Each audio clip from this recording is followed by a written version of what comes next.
माई बाप के दुख बाटेली, उनकर हर खुशी के ध्यान रखेली। माई बाप के दुख बाटेली, उनकर हर खुशी के ध्यान रखेली।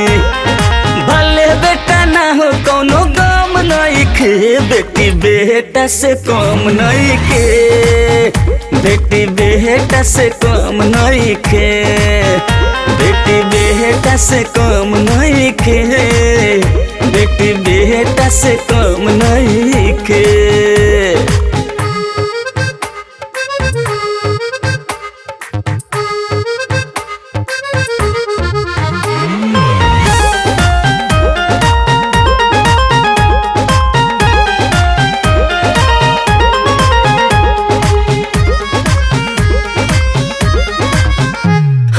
काम में हाथ बटाए के करो से ना डराए, परछाई रहे बन के। बाग बगीचा खेती बाड़ी लेके घर के जिम्मेदारी हर काम करे मन के।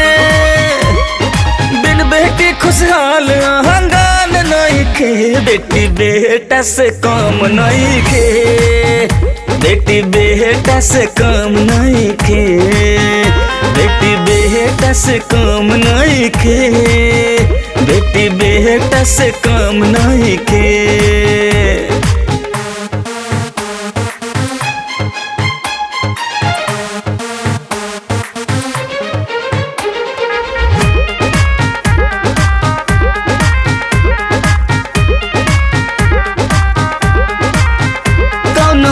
से हार न माने, पूरा कर दे जवन ठाने, हर दम आगे बढ़े ले।